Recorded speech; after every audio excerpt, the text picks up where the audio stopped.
Eh Brad, ano kaya ang pake ni Medit? Ano ba't pumunta sa bahay niyo? Akala ko kung ano mo nalaman, kuya? Diba, may source kasi ako. Grabe. Hindi ko alam, kuya. Ano oras siya pumunta sa bahay ninyo? Gabi na rin. Matapos ko yata mag-live something. Ah, pagkatapos ng live mo, pumunta sa bahay ninyo? Yes. Sa tingin mo kaya, ano kaya ang pakay niya? Bakit siya pumunta doon? Hindi ko lang po alam. Natin masabi kung ano eh.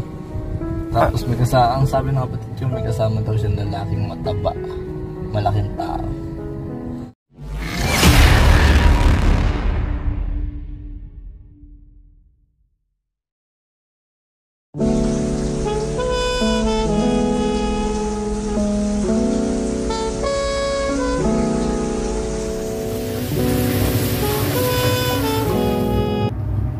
Huwag kayong magulat. Mas nakakagulat yung ating nabalitaan na di umano itong si Medit ay pumunta daw ng gabi sa bahay ni J. Brad. Yes mga Brad, sa bahay ni J. Brad ng gabi na may kasamang malaking lalaki. Hindi natin alam kung ano ang kanilang pakay. Isang malaking lalaki. Pero sa tingin ko, mas mukhang lalaki pa ako sa kanya. Lalaking lalaki. Kita niyo naman. Bawal maglaway.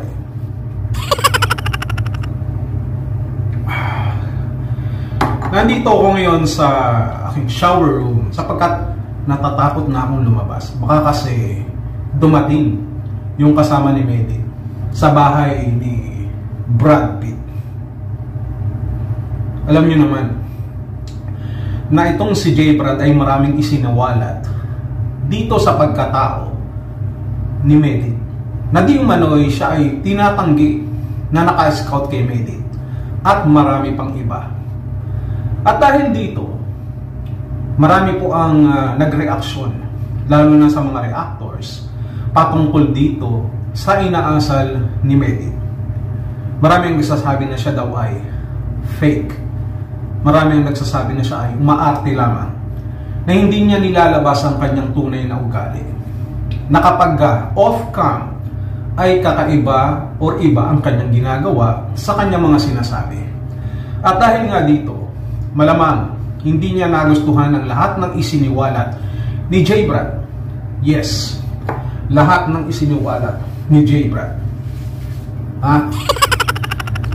Ikaw ba naman mabuking sa harapan ng madlang people hindi ka mag-aalala, hindi ka gagawa ng paraan para ibangon ang iyong pagkatao. Yes, ang sarap talaga mabuhay. Pero ang ipinagtataka ko nating lahat, bakit kailangan niya pang magsama ng isang malaking lalaki sa 10 oras ng gabi o sa gabi? Pwede niyo namang tawagan si J. Brad, kausapin na pupunta kami dyan, o kaya naman mag-usap tayo. Ikaw ba ay nandyan sa inyong tahanan para naman makapag-usap tayo ng maayos? Bakit hindi niya ginawa? Bakit bigla na lamang siyang pumunta, sumugod, base na rin sa pagsasalaysay ni J. Brad dito kay Starax? Bakit ganun ang nangyari? Bakit? Tinatanong ko kayo, sa tingin nyo, hindi kayo makapag-komento sapagkat alam kong naiilang kayo at wala kayo sa concentration sa aking sinasabi at sa iba kayo nakafocus. Diba? Pwede niyo naman kausapin ng ibang araw bakit kailangan pang gabi at bakit kailangan may kasama pa siyang malaking tao. Diba? Bakit kailangan may malaking tao? Siya ba ay nagdala ng malaking tao na hindi ko alam kung sabi nila ay mataba daw o malaki ang katawan? Hindi natin alam kung nagpunta sila doon para makikain ng 10 oras ng gabi o napadaan lamang, o baka naman kagaya ng iniisip ng iba na itong malaking tao na ito ay parang panakot kay J. Brad para tumahimik na sa kanyang mga pinagsasabi patungkol dito kay Medit.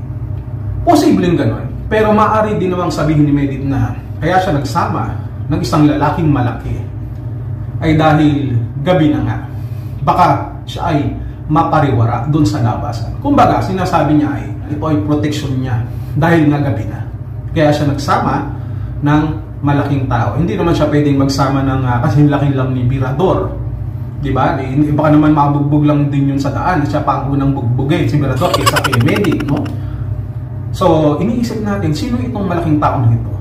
Bakit kailangan niya pang isama? Na dapat sana ipinagpaliban niya muna yung gabi at pwede niya kausapin si J. Brad sa telepono. Bakit kailangan? Ano sa tingin niyo? Hindi kaya itong malaking taong ito ay si Kuya Potpot? Hindi naman siguro. Siguro kung describe pa ni J. Brad na sabi ng kapatid niya kung na ito ay mukhang mataba, mukhang gutom na, mukhang gustong makikain at mukhang pangit, balamang si Kuya Potpot yun. Pero iba ang sinasabi ng kanyang kapatid. At marami ang nagduruda, marami ang nagtataas ang kilay na marahil ay gustong patahimikin na parang ganun lang nitong si Medic, nitong si J. Brad sa kanyang mga isinisiwala.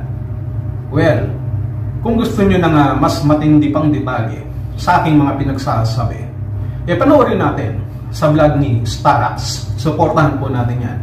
Isa sa mga Adonis ng Kalingap. Ngayon, balik tayo sa ating topic. Alam kong naguguluhan kayo. No?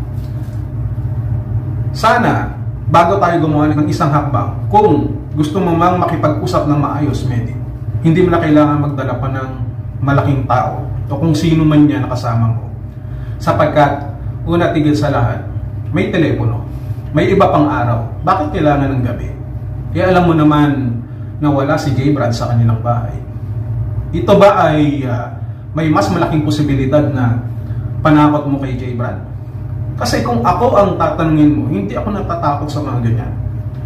Yung dadalhin mong malalaking tao na yan, baka hindi tayo nagkakaalaman. Baka inpog ko lang sa muscle ko yan eh. Lumbas na ang lahat ng kinain yan. Ano yan? Mainit na ba? O mainit na ang ulo mo? Wag ganun. Alam mo kung bakit? Hindi lamang sa nag-aalala o nag-aalala si J. Brad o ang kanyang pamilya sa kanilang kaligtasan. Hindi namin direkta na sinasabi na may masama kayong balak. Pero dahil sa hindi kayo maingat sa inyong pagkilo, sa inyong mga desisyon, sa ginawa mo na yan, kahit sabihin na natin na ikaw ay walang masamang intensyon, Medic, kung may mangyari sa pamilya ni J. Brad at kay J. Brad mismo, sa tingin mo, sino ang malalagay sa alanganin? Hindi ba kayo? This oras ng gabi, may kasama pang lalaki, kahit sabihin pa natin, wala kaming gagawin na masamang bagay dito kay J. Brad. Siyempre, nasa social media tayo eh. Alanganin naman, gumawa ako ng masamang bagay dyan. Diba? Oh. Pero, iba nga yung sinasabi natin sa ginagawa natin. Prevention is better than cure.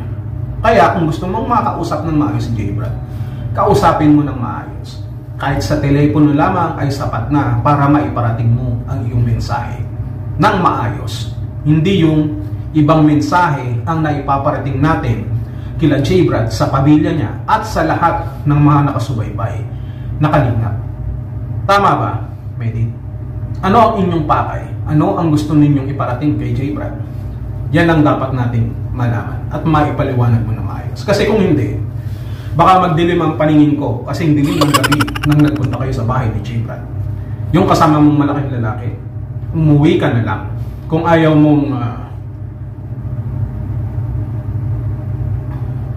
umuwi ka na lang kung ayaw mong maubusan ng pagkain sa kaldero ng bahay nila J. Brad.